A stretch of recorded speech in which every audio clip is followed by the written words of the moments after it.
Hello नमस्कार दोस्तों, welcome to success career. तो दोस्तों हम लोग क्या पढ़ रहे थे हम लोग प्रत्यावर्ती धारा। ठीक है, प्रत्यावर्ती धारा अब समाप्त हो चुका है पूरी तरीके से। ठीक, अब प्रत्यावर्ती धारा के बाद जो है हम लोग दूसरा चैप्टर देखेंगे। ठीक है, तो उससे पहले हम क्या देखेंगे आज के वीडियो में। आज के वीडियो में हम प्रत्यावर्ती धारा से जितने भी क्वेश्चंस पूछे गए हैं, जितने भी एग्जामों में क्वेश्चन पूछे गए हैं, सारा क्वेश्चन हम जो है आज सॉल्व करेंगे। ठीक है, हो सकता है कि एक वीडियो में ना पूरा हो पाए, दूसरे वीडियो इसका दूसरा भाग भी बनाना पड़े, तो हम करेंगे। ठीक है, तो आज का हम जो है क्लास शुरू करते हैं पहले क्वेश्चन के साथ। ठीक है, देखिए पहला क्वेश्चन दिया है आपका कि एक सम्मिश्रण धारा तरंग समीकरण I equal to 14 sine omega t plus 2 sine 5 omega t. ठीक है, तो द्वारा दिया गया है, तो धारा का आरएमएस मान निकालिए। कह रहा है कि धारा का आरएमएस मान निकालिए। तो हमने थ्योरी में क्या पढ़ाया था, अगर आपने थ्योरी अभी तक नहीं देखा है प्रत्यावर्ती धारा का, तो आप लोग जाइए डिस्क्रिप्शन बॉक्स में जाइएगा, वहाँ पे प्लेलिस्ट में जाइएगा, और प्लेलिस्ट में जाने के बाद इलेक्ट्रिशियन थ्योरी क्लास में जाकर के आप लोग पूरा वीडियो हमारा देख सकते हैं। ठीक है, तो चलिए हम बताते हैं कैसे इसको सॉल्व करेंगे। दोस्तों आप लोगों को पता है कि हम एक सूत्र बताया था, एक फार्मूला बताया था हमने। जैसे यहाँ पे दिया है कि 14 साइन ओमेगा टी। ठीक है, तो आई का वैल्यू यहाँ पे पूछ रहा है, आई धारा का जो है आरएमएस मान पूछ रहा है। ठीक है, रूट मीन स्क्वायर। अब इसका वैल्यू पूछ रहा है, तो हम सबसे पहले देखेंगे जो समीकरण दिया है, क्या दिया है समीकरण, ध्यान से देखिएगा। 14 sine omega t plus 2 sine, देखिए 5 ओमेगा टी दिख रहा है यहाँ पे ना, 5 ओमेगा टी। ठीक, ये आपका एक क्या दिया है, समीकरण दिया है I इक्वल टू। ठीक है, तो मैंने एक फार्मूला बताया था क्या, कि I बराबर या V बराबर, ठीक है, दोनों के लिए होगा। देखिए मैं अलग अलग लिख देता हूं इसको। ठीक, I इक्वल टू क्या होगा, I equal to I max, ठीक है, I max sine omega t. I equal to I max sine omega t. और यहीं अगर वोल्टेज की बात करता तो V equal to V max sine omega t. ठीक है, अब दिया है आई के फॉर्म में दिया है, तो यहाँ पे हम देखिए क्या करेंगे कि इस समीकरण को, ये जो फार्मूला वाला समीकरण है, इससे हम तुलना करेंगे। ठीक है, इससे क्या करेंगे, हम कंपेरिजन करेंगे, तुलना करेंगे। तो हमारा आई मैक्सिमम का वैल्यू क्या आएगा, देखिए आई मैक्सिमम का वैल्यू यहाँ पे क्या दिया है, 14 दिया है। आई मैक्सिमम का वैल्यू क्या दिया है, आई मैक्स इक्वल टू 14 दे दिया है। ठीक है, आई मैक्सिमम का वैल्यू क्या दिया है, 14 दिया है। तो आप लोगों को पता होगा कि आई आरएमएस बराबर हमने क्या बताया था, आई आरएमएस का वैल्यू निकालने के लिए हमने क्या बताया था, आई आरएमएस का वैल्यू निकालने के लिए बताया था हमने कि वी मैक्स, या देखिए आई मैक्स क्या बताया था, आई मैक्स बाई रूट 2। क्या बताया था, आई आरएमएस का वैल्यू निकालने के लिए आई मैक्स बाई रूट 2। ठीक है, अब इस चीज को जो है हम कैसे करेंगे, आई आरएमएस बाई आई मैक्स। देखिए आई मैक्स का यहाँ पे तुलना कराया जाएगा, तो आई मैक्स का वैल्यू कितना दिया है यहाँ पे, देखिए इस चीज से तुलना कराइए। आई मैक्स का वैल्यू जो है 14 दिया है, तो बस यहाँ पर रख दीजिए आई मैक्स बराबर, ऊपर यहाँ पर रखिए 14 बटे में रूट 2। ठीक है, 14 बटे में रूट 2। ठीक, तो इसका जो वैल्यू होगा 909 हो जाएगा। ठीक है, 9.09 होगा। इसको कैलकुलेटर से कर लीजिएगा, या आप लोग जैसे मर्जी और सॉल्व करिएगा। इसका जो है 9.09, मैं इसलिए इसको मैं कैलकुलेटर से यूज़ कर रहा हूँ, क्योंकि यहाँ पे ज़्यादा लंबा वीडियो हो जाएगा। ठीक है, सॉल्व करने में। ठीक, तो कैलकुलेशन आप लोग पूरा बढ़िया रखिएगा। यहाँ पे हो जाएगा कितना, 9.09। तो ये इसके लिए तो इस समीकरण के लिए तो यहाँ पर हमारा आई आरएमएस का वैल्यू निकल गया। अब हमको निकालना है ये इसका। ठीक है, तो यहाँ पे आई आरएमएस का मान कितना दिया है, 2 दिया है। तो बस क्या करिए, 2 बटे में रूट 2। क्यों, क्योंकि आई आरएमएस का वैल्यू ही होता है क्या, आई मैक्सिमम बटे में रूट 2। क्या होता है, आई मैक्सिमम बटे में रूट 2। हम इसको सॉल्व करेंगे, तो देखिए इसका जो आएगा आपका वैल्यू 1.99 आएगा। क्या आएगा, 1.99। ठीक है। अब यहाँ से आई आर एम एस का वैल्यू तो आ गया, आई आर एम एस का वैल्यू तो आ गया। अब यहाँ से इस दोनों समीकरण का अलग अलग वैल्यू आ गया।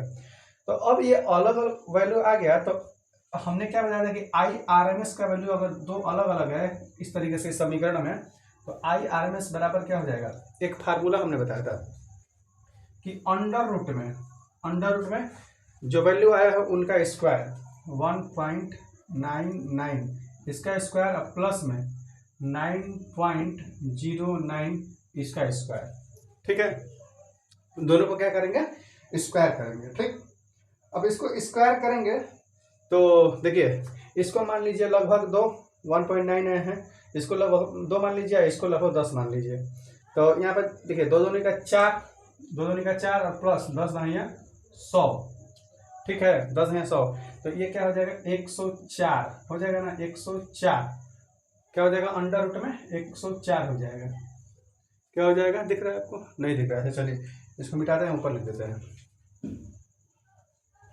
देखिए 1.99 दिया है, 1.99 इसको हम कर लेते हैं 2, तो 2 का स्क्वायर करेंगे, ये अंडर रूट में है, 2 का स्क्वायर करेंगे तो यहाँ पर क्या हो जाएगा, 4 हो जाएगा। समझिएगा थोड़ा ध्यान से, इसको करेंगे 2 दूनी का 4 हो जाएगा, प्लस इसको मान लीजिए लगभग 10 मान लीजिए।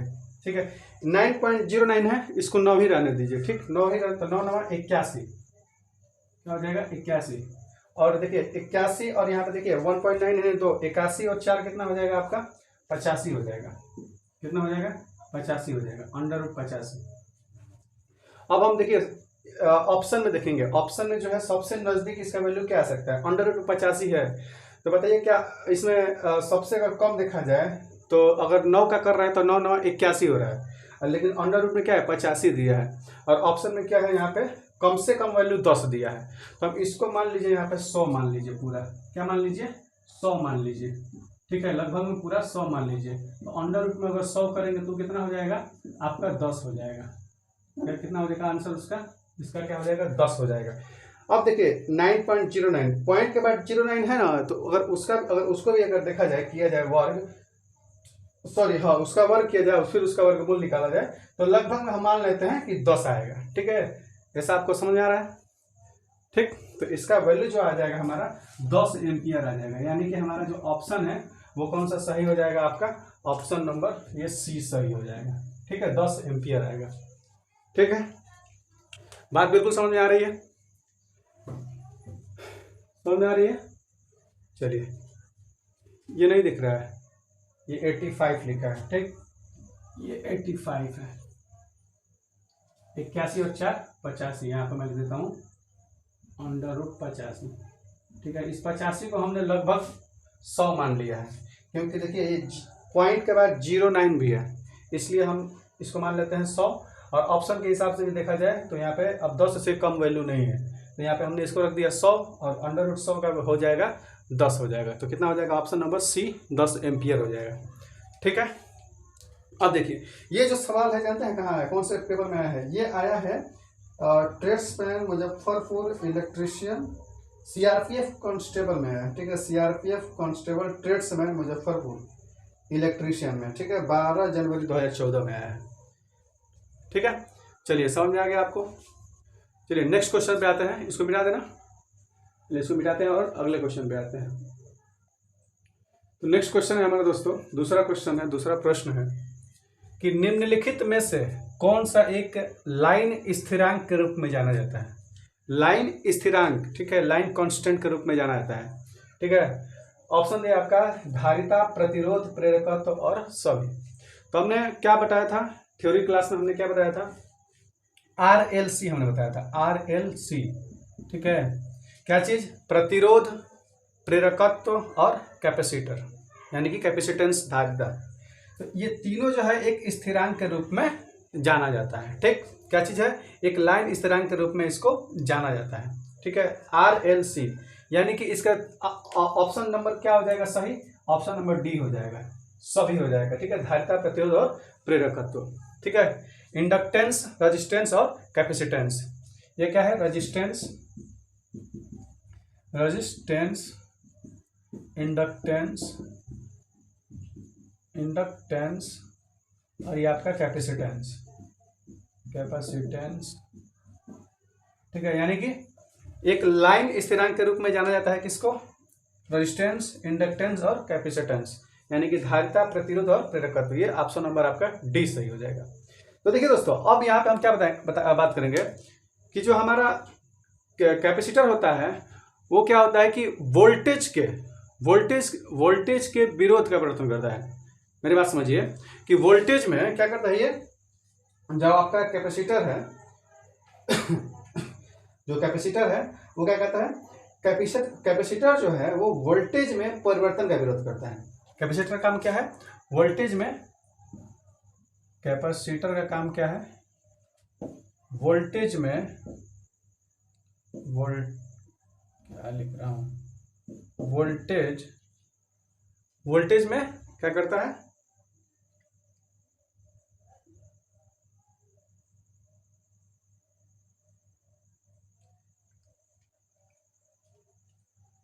आवाज जा रहा है। हाँ देखिए, कैपेसिटर जो है वोल्टेज में परिवर्तन करता है, ठीक है। ठीक, अब इसको ध्यान दीजिएगा। अब बात यह है कि कैपेसिटर वोल्टेज में परिवर्तन का, देखिए कैपेसिटर वोल्टेज में, ठीक है, मैं होगा, कैपेसिटर वोल्टेज में परिवर्तन का विरोध करता है। क्या करता है? कैपेसिटर वोल्टेज में परिवर्तन का विरोध करता है। जैसे वोल्टेज में कोई, जैसे मान लीजिए 5 वोल्टेज, 6 वोल्टेज, तो इसका विरोध करेगा, मतलब कि वो सेम रखने की कोशिश करेगा, मतलब कि एक समान वोल्टेज रहे, ठीक है। यानी कि अब देखा जाए तो आरएलसी का काम क्या है? किसी चीज को शुद्ध एक परिपथ देना है, यानी कि एक शुद्ध वे में उसको करंट या वोल्टेज प्राप्त करवाना, ठीक है, एकदम शुद्ध रखना, परिपथ को शुद्ध बनाना, ठीक है। इसलिए यहाँ पे हम आरएलसी का प्रयोग करते हैं, ठीक। तो वोल्टेज में परिवर्तन का विरोध करता है। क्या करता है कैपेसिटर? वोल्टेज में, कैपेसिटर जो है वोल्टेज में परिवर्तन का विरोध करता है, ठीक। वैसे ही हमारा क्या काम है? प्रेरकत्व का, यानी कि इंडक्टेंस का काम क्या होता है? बस वही चीज होता है। इंडक्टेंस में क्या होता है? इंडक्टेंस में जो है करंट, क्या होता है? करंट यानी कि धारा, विद्युत धारा, करंट का जो है, करंट में परिवर्तन का विरोध करता है, करंट में परिवर्तन का विरोध करता है, ठीक। मतलब कि क्या? धारा एकदम शुद्ध बहे, धारा जो है उस परिपथ में बिल्कुल शुद्ध रूप से प्रवाहित हो, ठीक है, ये चीज करता है।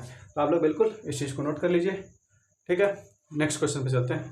देखिए ये जो क्वेश्चन है, सबसे पहले देख लीजिए किसने ये पूछा गया है। ये क्वेश्चन पूछा है आपका, हाँ, सीआरपीएफ कांस्टेबल ट्रेड्समैन में पूछा है, हिमाचल प्रदेश, ठीक है, 30 दिसंबर 2012 में। चलिए अगला क्वेश्चन देखते हैं हम लोग, नेक्स्ट क्वेश्चन देखते हैं, इसको मिटा दिया जाए। चलिए ओके, नेक्स्ट क्वेश्चन है दोस्तों, देखिए क्वेश्चन तीसरा है कि लो पावर फैक्टर से निम्नलिखित में से कौन सी हानि होती है? लो पावर फैक्टर से निम्नलिखित में से कौन सी हानि होती है? आपका ऑप्शन ए है कॉपर हानि बढ़ जाती है, ऑप्शन बी है टर्मिनल वोल्टेज कम हो जाता है, और ऑप्शन सी है खर्च बढ़ जाता है, और ऑप्शन डी है उपर्युक्त सभी।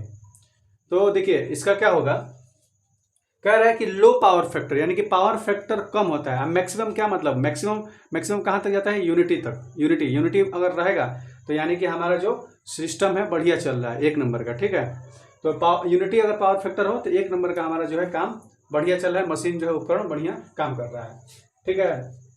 अब देखिए लो पावर फैक्टर होने का मतलब क्या हो जाएगा?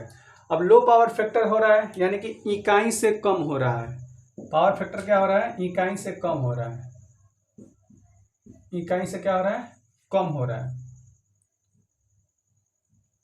इकाई से क्या कर रहा है? पावर फैक्टर हमारा, पावर फैक्टर इकाई से कम हो रहा है, इकाई से कम। तो हमने क्या बताया था कि जब इकाई से कम हो रहा है तो हमने क्या बताया था कि कॉपर हानि बढ़ जाती है। जो कॉपर लॉसेस है, वो कॉपर का जो लॉसेस है वो बढ़ने लगता है। क्यों? क्योंकि हमारा जो है पावर फैक्टर का मान जो है 1 से कम होता है, तो 1 से पावर फैक्टर कम होगा, ठीक है, तो टर्मिनल वोल्टेज भी कम हो जाता है, ठीक है, टर्मिनल का जो वोल्टेज है वो भी कम हो जाता है, और जब वोल्टेज कम हो जाता है तो खर्च भी बढ़ जाता है, ठीक है, खर्च भी बढ़ जाता है। यानी कि हमारा ऑप्शन क्या हो जाएगा, डी ऑप्शन सही हो जाएगा, ऑप्शन डी सही हो जाएगा, ठीक है। तो इस चीज को ध्यान रखिएगा कि जब पावर फैक्टर का मान कम हो जाता है तो कॉपर हानि भी बढ़ जाती है, टर्मिनल वोल्टेज भी कम हो जाता है और खर्च भी बढ़ जाता है, ठीक है, ये तीनों होता है, ठीक। और यूनिटी पावर फैक्टर पर क्या होता है, कोई भी प्रभाव नहीं पड़ता है, बल्कि वो 100% बढ़िया काम करता है, ठीक है, ठीक है, नोट कर लीजिए, इसको मिटा देता हूँ, ठीक है। अगला क्वेश्चन पे चलते हैं, क्वेश्चन नंबर 4 पे। तो देखिए दोस्तों, अगला जो हमारा क्वेश्चन है ये है कि एक चौथा क्वेश्चन है कि एक कैपेसिटर को ईएमएफ यानी कि विद्युत वाहक बल कैपिटल ई तथा कतिपय आंतरिक प्रतिरोध के एक सेल के साथ जोड़कर पूर्णतया आवेशित किया जाता है। पूर्णतया क्या है, आवेशित किया जाता है। तो एक कैपेसिटर को ईएमएफ, कैपेसिटर के लिए ईएमएफ उसका क्या होता है, क्या होगा, तो क्या होगा कि सेल में विभव अंतर का ईएमएफ क्या होगा, ईएमएफ बड़ा होगा और सेल में विभव अंतर कम होगा। कैपेसिटर में विभव अंतर बराबर होगा, क्या होगा, अब देखिए यहाँ पे ई होगा, क्या होगा, यहाँ पे ई है, ठीक, ई होगा, यानी कि देखिए सेल में विभव का अंतर कम होगा ईएमएफ से, सेल में विभव का अंतर कम होगा ई से, ठीक है, यानी कि विद्युत वाहक बल से, और कैपेसिटर में विभव का अंतर बराबर होगा ईएमएफ से, यानी कि विद्युत वाहक बल से। तीसरा ऑप्शन है कि कैपेसिटर में विभव अंतर छोटा होगा किससे, ईएमएफ से, ये यानी कि ईएमएफ बड़ा होगा। और चौथा ऑप्शन है कि कैपेसिटर में विभव अंतर बड़ा होगा ईएमएफ से। तो देखिए हमने क्या बताया था कि कैपेसिटर में विभव अंतर क्या हो जाएगा, बराबर होगा ईएमएफ के, यानी कि हमने देखिए एक वोल्टेज के रूप में अगर देखा जाए तो हमने क्या कहा था कि अगर विभवांतर किसे कहते हैं, विभव के अंतर को विभवांतर कहते हैं। अब विभवांतर जो होता है विभवांतर होता है वोल्टेज होता है, ठीक, अब वोल्टेज ही हमारा क्या होता है, एक प्रकार का ईएमएफ है, क्या होता है, ईएमएफ होता है। तो हम यहाँ पे कह सकते हैं कि कैपेसिटर में जो विभव है उसका अंतर हमारा क्या हो जाएगा, ईएमएफ होगा, क्या होगा, ईएमएफ होगा, ठीक है। तो इसका जो ऑप्शन बी है वो हमारा सही हो जाएगा, यानी कि कैपेसिटर में विभव का अंतर, ठीक है, विभव का अंतर वो होगा बराबर विद्युत वाहक बल ई के, ठीक है। इस चीज को आप लोग बिल्कुल ध्यान दीजिएगा। ये जो क्वेश्चन पूछा गया था टीएचडीसी इलेक्ट्रीशियन में पूछा गया था, ठीक है। चलिए अब हम नेक्स्ट क्वेश्चन की तरफ बढ़ते हैं, इसको नोट करिए, ओके, मिटा देते हैं इसको, 5वां क्वेश्चन पे चलते हैं। तो देखिए दोस्तों, अगला हमारा 5वां क्वेश्चन है कि एक संधारित्र की इम्पीडेंस डीसी के लिए क्या है, एक संधारित्र की इम्पीडेंस डीसी के लिए क्या है, ठीक है। देखिए सबसे पहले इस क्वेश्चन में देखेंगे कि संधारित्र क्या है। तो अभी हमने क्या बताया था उस दिन, इससे पहले वीडियो में क्या बताया था, संधारित्र हमारा क्या है, ये है कैपेसिटर, इंग्लिश में क्या होता है ये, कैपेसिटर, और इम्पीडेंस प्रतिबाधा, हिंदी में प्रतिबाधा, जिसको हम जेड से डिनोट करते हैं, इसको सी से, ठीक। तो देखिए कह रहा है कि एक संधारित्र की इम्पीडेंस जो है डीसी के लिए क्या होता है। तो देखिए इम्पीडेंस जो होता है डीसी के लिए क्या होता है, बस इतना याद रखिए कि बहुत उच्च होता है, ऑप्शन नंबर ए, बहुत उच्च होता है। देखिए एक संधारित्र की इम्पीडेंस जो है डीसी के लिए बहुत उच्च होता है, ठीक है, क्या होता है, बहुत उच्च होता है, ठीक। देखिए शुद्ध इंडक्टिव परिपथ में जो काल्पनिक परिपथ, सबसे पहले इतना हमने क्या बताया था कि शुद्ध जो इंडक्टिव परिपथ होता है वो क्या होता है, काल्पनिक परिपथ होता है, क्योंकि प्रत्येक एसी परिपथ में इंडक्टेंस एवं धारिता के अतिरिक्त कुछ न कुछ प्रतिरोध भी अवश्य होता है। क्या होता है, कुछ न कुछ प्रतिरोध भी अवश्य होता है। तो इम्पीडेंस जो होता है वो क्या होता है, जेड से उसको डिनोट करते हैं। तो बोल रहा है कि एक संधारित्र की इम्पीडेंस डीसी के लिए जो इम्पीडेंस होता है, प्रतिबाधा होता है, वो बहुत उच्च होता है। ठीक है, इसको याद रखिएगा। संधारित्र के लिए, संधारित्र की जो इम्पीडेंस है, प्रतिबाधा, वो डीसी के लिए हमेशा क्या होता है, बहुत उच्च होता है। ठीक, अब हमने क्या बताया था कि कैपेसिटेंस इक्वल टू क्या होता है। देखिए C इक्वल टू, पहले तो जान लीजिए कि आवेश किसका, संधारित्र का। तो जैसे मान लीजिए कि हम बताया था Q इक्वल टू सी भी हमने बताया था, ये याद है। तो यहाँ पे हमारा क्या होता है, आवेश, और ये कैपेसिटेंस, और यहाँ पे हमारा वोल्टेज। ठीक है, ये भी फार्मूला याद रखिएगा। चलिए, ये आरआरबी रांची एएलपी में पूछा गया क्वेश्चन। ठीक है, तो फिर से एक बार देख लेते हैं इसको कि एक संधारित्र की इम्पीडेंस जो है डीसी के लिए बहुत उच्च होता है। ठीक है। चलिए अगला देखते हैं। नेक्स्ट क्वेश्चन नंबर 6, इसको मिटाता हूँ। तो देखिए दोस्तों, अगला क्वेश्चन है आपके बोर्ड पे, यदि 0.2 माइक्रोफैराड धारिता वाला संधारित्र 8 वोल्ट पर आवेशित किया जाता है तो संधारित्र में भंडारित ऊर्जा क्या होगा। क्या कह रहा है कि 0.2 माइक्रोफैराड धारिता वाला एक संधारित्र जो है 8 वोल्ट पर आवेशित किया जाता है तो संधारित्र में भंडारित ऊर्जा क्या होता है। संधारित्र में भंडारित ऊर्जा क्या होता है। तो देखिए, ऊर्जा बराबर हमने बताया था क्या, हाफ CV स्क्वायर बताया था हमने। क्या बताया था, हाफ CV स्क्वायर।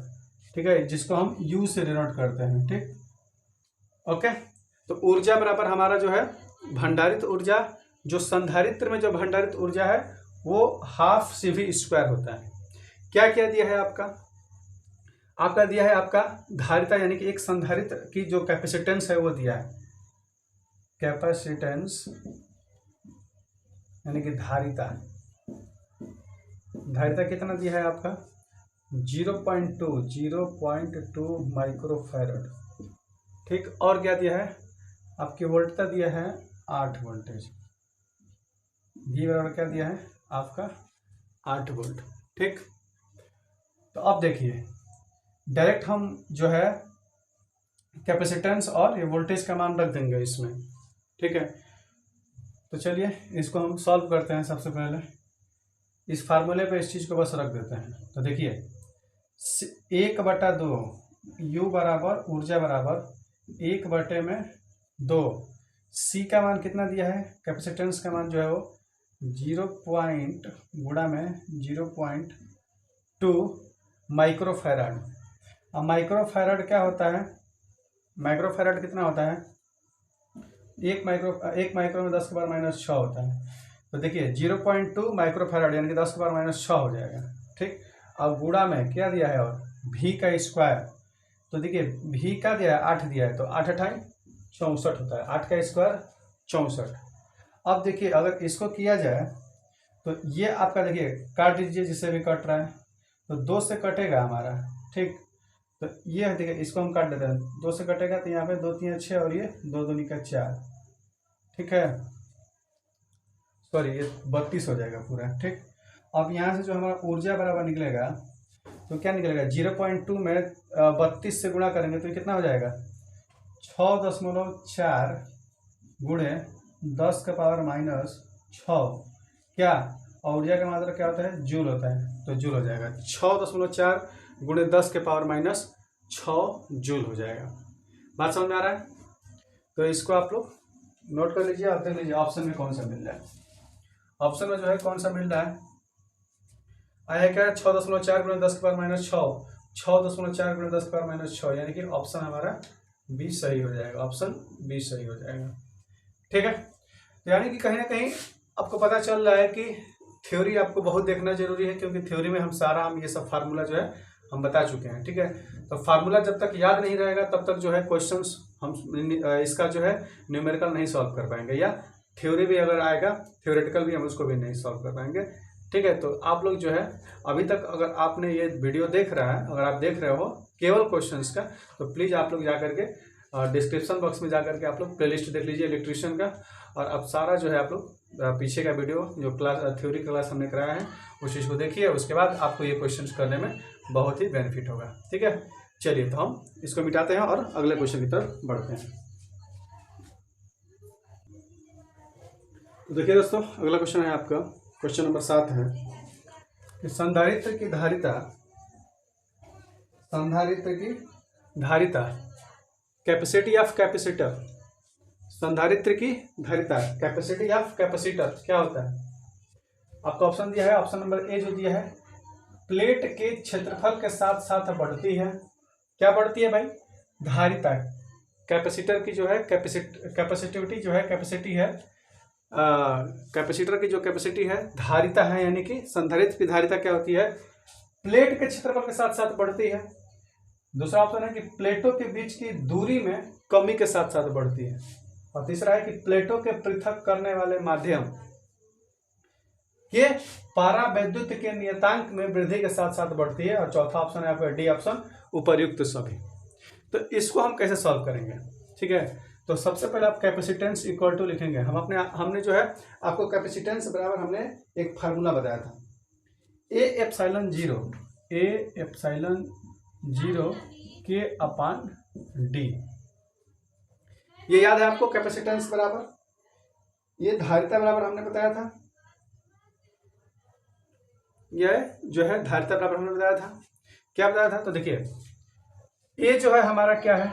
ए जो है वो प्लेट के क्षेत्रफल के साथ साथ वृद्धि के साथ बढ़ती है। अब देखिए, ए में अगर वृद्धि किया जाएगा, ए का मान बढ़ाया जाएगा तो ये कैपेसिटेंस का मान भी बढ़ेगा। ठीक है, और एप्सिलॉन जीरो जो विद्युतशीलता है, अगर इसका भी मान बढ़ाया जाएगा तो कैपेसिटेंस का मान बढ़ेगा। और इसका परावैद्युतांक उसका भी मान बढ़ाया जाए तो कैपेसिटेंस का मान बढ़ेगा। उसके बाद डी है आपका, डी क्या है? प्लेटों के बीच की दूरी में कमी के साथ साथ। अगर देखिए इसमें जो है जितना कमी किया जाएगा, जितना डी में, यानी कि प्लेटों के बीच की दूरी में कमी। अब ये डी क्या है? प्लेटों के बीच की दूरी। देखिए सबसे पहले तो लिख लीजिए प्लेटों के बीच की दूरी, प्लेटों के बीच की दूरी। ठीक है, डी क्या है? प्लेटों के बीच की दूरी। ठीक है, तो प्लेटों के बीच की दूरी में क्या कह रहा है कि कमी के साथ बढ़ती है। भाई ये बटे में है तो इसमें कमी की जाएगी।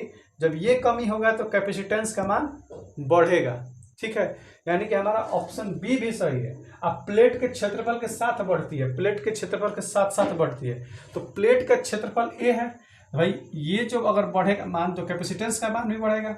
यानी कि हमारा ऑप्शन नंबर ए और बी दोनों सही है। तीसरा है प्लेटों के पृथक करने वाले माध्यम के परावैद्युतांक नियतांक में वृद्धि के साथ बढ़ती है।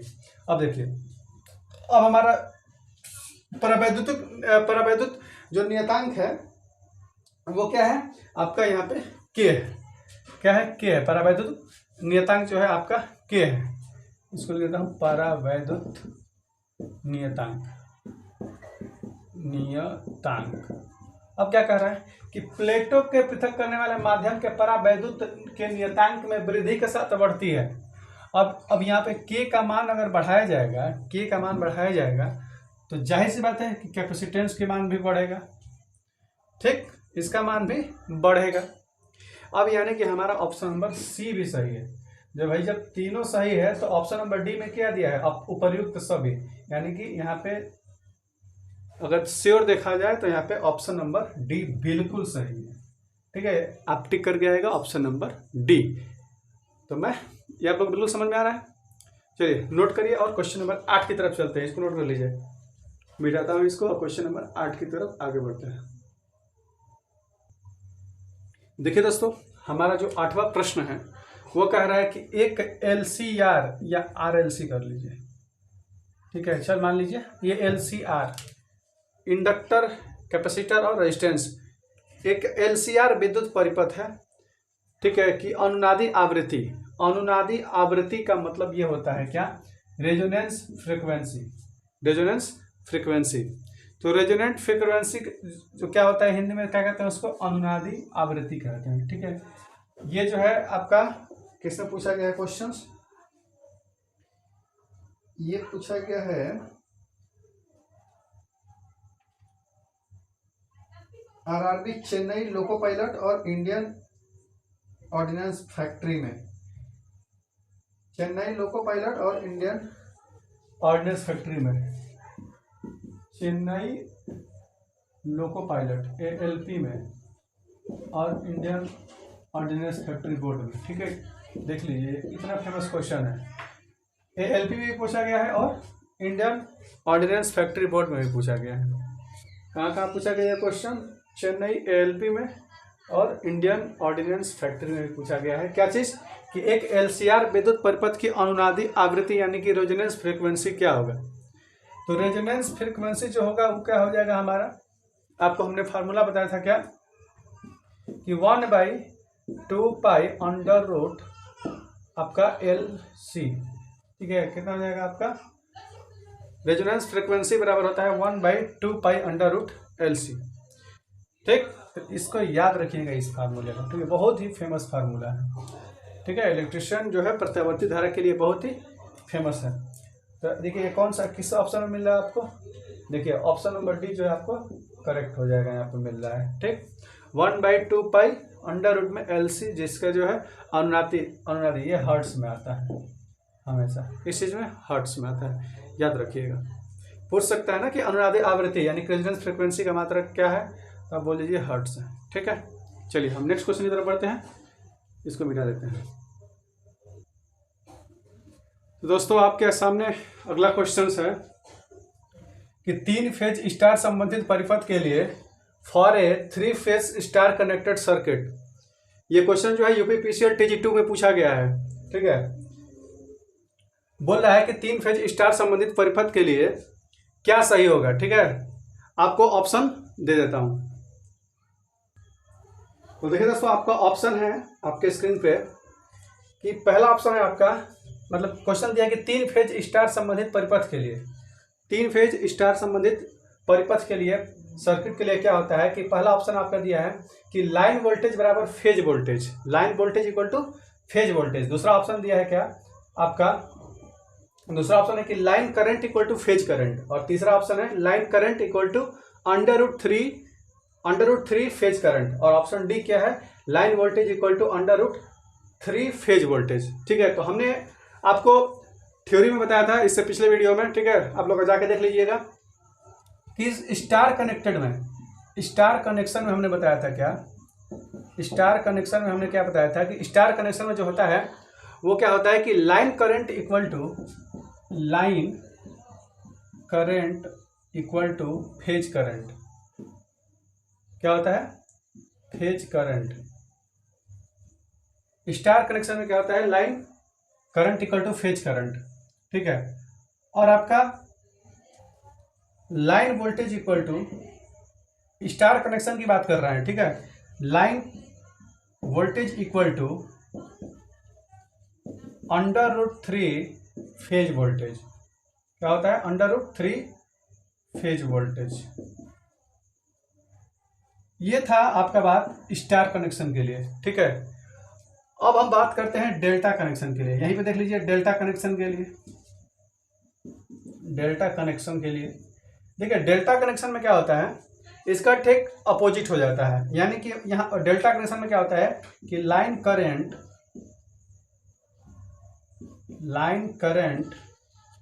इक्वल टू √3 फेज करंट होता है। ठीक है, और line voltage equal to phase voltage होता है, फेज वोल्टेज हो जाता है। ठीक है, स्टार कनेक्शन के लिए क्या होता है, line current equal to phase current, और लाइन वोल्टेज के लिए क्या होता है, √3 फेज वोल्टेज। ठीक है, और डेल्टा कनेक्शन में इसका उल्टा हो जाता है, line current equal to √3 phase current, और लाइन वोल्टेज इक्वल टू √3, यहाँ पे क्या हो जाएगा, यहाँ पे क्या हो जाएगा, line voltage equal to phase voltage. ठीक है, तो अब देखिए बात कर रहा है क्वेश्चन किसमें दिया है आपका, स्टार में। तो स्टार के लिए बोल रहा है क्या है, ऑप्शन में क्या दिया है, स्टार के लिए line voltage equal to phase voltage, line voltage equal to phase voltage. ये ऑप्शन गलत हो जाएगा। ठीक है, ये ऑप्शन गलत हो जाएगा। दूसरा ऑप्शन है कि line current equal to phase current. तो तो देखिए स्टार कनेक्शन में हमने line current equal to phase current दिया है, यानी कि यहाँ पे आपका ऑप्शन बी सही हो जाएगा, सी और डी ये गलत हो जाएगा। बात समझ रहे हैं? क्या हो जाएगा? Line current equal to phase current हो जाएगा। दोस्तों अभी तक हमने आपको 9 क्वेश्चन बता दिया है, ठीक है। तो अब हम अगले क्लास में मिलेंगे। तो भाग 10 तक हमारा ये पूरा जो है प्रत्यावर्ती धारा समाप्त हो चुका है, और क्लास ये 17 नंबर था, और 18वें क्लास से हम जो है टूल्स के बारे में पढ़ेंगे, ठीक है। एक विद्युतकार के लिए कौन कौन से औजार की आवश्यकता होती है उसके बारे में हम अगले वीडियो में देखेंगे। और अभी तक आपने अगर पूरा जो है कि प्रत्यावर्ती धारा यानी कि इलेक्ट्रीशियन कोर्स का जो भी प्लेलिस्ट में अभी तक नहीं गए हैं, प्लेलिस्ट में जाकर जाइए, और आप लोग जो है आपको डिस्क्रिप्शन बॉक्स में आपको प्लेलिस्ट का जो है लिंक मिलेगा, और वहाँ से जाकर के सारा वीडियो जो है आप लोग देख सकते हैं, और आप लोग टेलीग्राम से भी जुड़ सकते हैं, ठीक है। तो आप लोग जो है डिस्क्रिप्शन बॉक्स में जाकर के आपको टेलीग्राम लिंक पे जाके टेलीग्राम से जुड़ जाइए, ठीक है। तो चलिए हम अगले का जो है क्लास में मिलेंगे, तब तक के लिए नमस्कार।